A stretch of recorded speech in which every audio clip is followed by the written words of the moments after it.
తీర్చిదిద్దినప్పుడే నిజమైన తెలంగాణ, అభివృద్ధి చెందిన తెలంగాణ, ఆరోగ్యవంతమైన తెలంగాణగా మనం అవతరిస్తాం.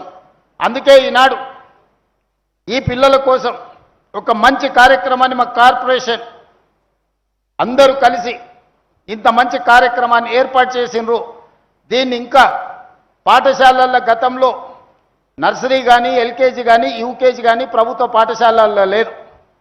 ముఖ్యంగా పట్టణాల్లో వలస వచ్చి పనులు చేసుకునే వాళ్ళ పిల్లలు చదువుకోవాలంటే ప్రైవేట్ స్కూళ్ళకు పంపించాల్సిన పరిస్థితి. వేలకు వేలు, లక్షలకు లక్షలు ఫీజులు కట్టలేక సంపాదించినంత మొత్తం తల్లిదండ్రుల కష్టమంతా అయితే విద్యకు లేకపోతే వైద్యానికి ఖర్చు పెట్టుకునే పరిస్థితి. అందుకే ఆలోచన చేసి ఈరోజు నర్సరీ నుంచి 12th క్లాస్ వరకు నాణ్యమైన విద్యను అందించడమే కాకుండా పొద్దున్నే లేచి పరిశ్రమలలో పనిచేసే తల్లులు పనికి వెళ్ళిపోతారు.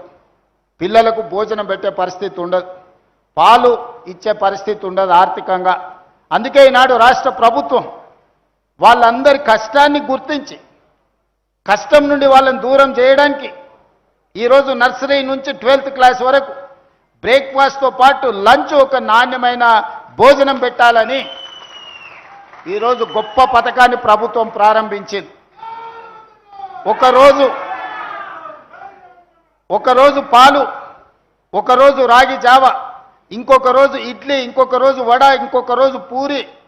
ఇట్లా శ్రీమంతులు వాళ్ళ పిల్లలు ఏ విధంగా అయితే పొద్దున బ్రేక్ఫాస్ట్ చేస్తారో ఈరోజు పేదోళ్ళ పిల్లలకు ప్రభుత్వము ఈరోజు బ్రేక్ఫాస్ట్ కార్యక్రమాన్ని ప్రారంభించింది.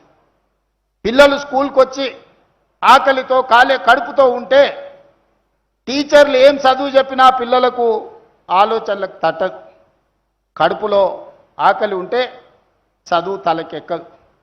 కానీ తల్లిదండ్రులకేం పొద్దున్నే లేచి ఉద్యోగానికి వెళ్ళాలి, తల్లులు బయటికి వెళ్ళి పని చేయలేకపోతే కుటుంబం గడవడం పరిస్థితి కష్టం. ఇంటి కిరాయిలు, ఇంటి అవసరాలు, ఒక్కొక్కసారి ఇంటి అయినా సాయంత్రం చేసుకునే దావతులు, ఇవన్నీ కూడా కుటుంబ భారం అంతా మహిళ మీదనే పడే పరిస్థితి. మా అక్క నవ్వుతుంది ఆడ. నిజమే కదమ్మా నేను చెప్పింది. ఇంటి ఆయన జేబులో నగదు ఉంటే పోయి బెల్ట్ షాప్కి ఇచ్చొస్తాడు. అదే అమ్మ దగ్గర నగదు ఉంటే బడికి పోయి ఫీజు కట్టేస్తాడు. మా పిల్లగాడు చదువుకుంటే నేను కష్టపడ్డా, నా జీవితం ఇట్లయినా సరే నా పిల్లగాడు చదువుకోవాలి, వాడు పెద్దోడై ప్రయోజకుడై గౌరవంతో పాటు ఆర్థికంగా నిలదొక్కోవాలని తల్లి కోరుకుంటుంది. తండ్రి ఉంది వాడు పెద్దగా ఏదో పని చేసి బతడలే, నేను వాణి చేసేదే ఉంది అనుకుంటే తల్లి మాత్రం పిల్లగాడు పెరిగి పెద్దయి ప్రయోజకుడు కావాలని తల్లి కోరుకుంటుంది. ఆ తల్లి మనసులో మాటను గుర్తించి ఈరోజు పేద పిల్లలకు నాణ్యమైన విద్యను అందించాలి. నాణ్యమైన విద్య బోధించిన ఆ విద్యార్థి తలకెక్కాలంటే వాని కడుపు నిండా భోజనం ఉండాలి. కడుపులో ఎలుకలు పరిగెత్తుతుంటే సార్ ఎంత గొప్ప చదువు చెప్పినా అది అంతే సంగతులు, వానకాలం చదువు అవుతుంది. అందుకే ఇవాళ ప్రతి స్కూల్లో పిల్లలకు బ్రేక్ఫాస్ట్తో పాటు నాణ్యమైన భోజనం, సన్నబియ్యంతో భోజనం, ఈ వసతులు ఇవ్వాలి అని అంటే ప్రభుత్వం ఈరోజు వాళ్ళ మీద కొంత వెచ్చించాలి. ఇది నేను ఖర్చుగా భావిస్తలేను.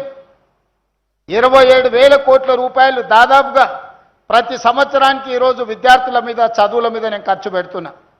గతంలో ఎక్కడ ఖర్చు అయిపోయేదో తెలియదు. నేను ఎవరిని విమర్శించదలుచుకోలేదు. కానీ ఈరోజు బాధ్యతాయుతంగా విద్యాశాఖ నా దగ్గరనే పెట్టుకొని నేనే స్వయంగా మన ఆరుట్లకి వెళ్ళి ఆ పాఠశాలలో బ్రేక్ఫాస్ట్ ప్రారంభించి అక్కడ ఎంత మంచిగా వంట చేస్తున్నారో ఏందో అన్నీ నేను చూసి వచ్చిన. నిరంతరం కలెక్టర్లను, ఎస్పీలను ప్రభుత్వ పాఠశాలకు వెళ్ళి ఆ స్కూల్లో నాష్ట చేయండి, ఎక్కడైనా నాణ్యత లోపం ఉంటే తక్షణమే చర్యలు తీసుకోండి అని చెప్పిన. మొన్న క్యాబినెట్లో పిల్లలకు మాత్రమే టిఫిన్ లంచ్ పెడితే టీచర్లు తినకపోతే టీచర్లు దాన్ని పట్టించుకోరు.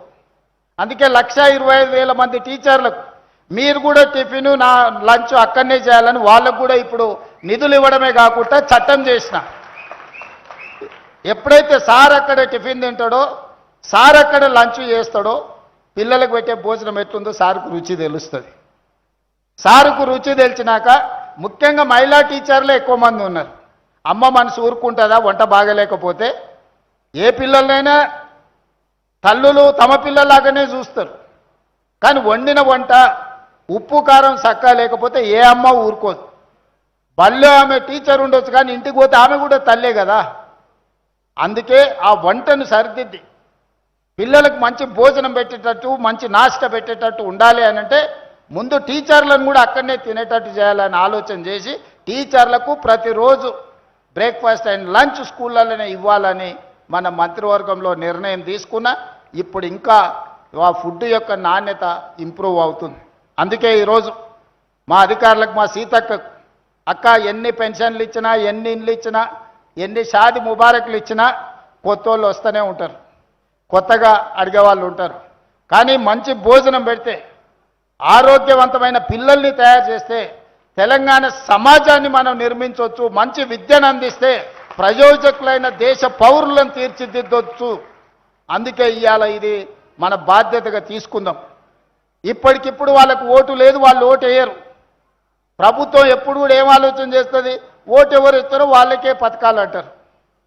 కానీ ఈసారి నేను అట్లా ఆలోచన చేయలే. ఈ పిల్లల ఆరోగ్యం పట్ల, ఈ పిల్లల చదువు పట్ల, ఈ పేద పిల్లల భవిష్యత్తు పట్ల ఈ రాష్ట్ర ప్రభుత్వం ప్రత్యేకమైన శ్రద్ధ తీసుకుంటుంది. నేను మీ సోదరుడిగా మా ఆడబిడ్డలందరికీ మాటిస్తున్నా, మీ పిల్లలకు నాణ్యమైన భోజనమే కాదు నాణ్యమైన విద్యను అందించే విధంగా ఈరోజు ఈ రాష్ట్ర ప్రభుత్వం పనిచేస్తుంది. మీ భవిష్యత్తు మా భవిష్యత్తు. రకరకాల సమస్యలతో మనం ఇక్కడికి వచ్చినాం. ఈడున్న 90% మన సగ జీవితం గడిచిపోయింది, ఇంకా కొంత సగమే మిగిలింది. కానీ ఆ పిల్లల మొత్తం భవిష్యత్తు ఈరోజు మన చేతుల్లో ఉంది. ఆ పిల్లలు 100 ఏళ్ళు ఆరోగ్యవంతంగా ఉండాలి అనంటే, ఆ పిల్లల ఆరోగ్యాన్ని కాపాడాలి అనంటే ఇలాంటి సంస్థలు రావాలి.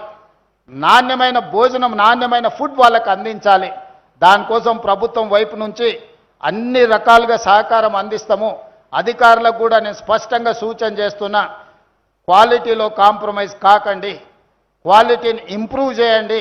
ఇంకా మీకు అదనంగా ఇంకేమైనా ప్రభుత్వం వైపు నుంచి మద్దతు కావాలన్నా రాష్ట్ర ప్రభుత్వం మీకు అండగా నిలబడుతుంది.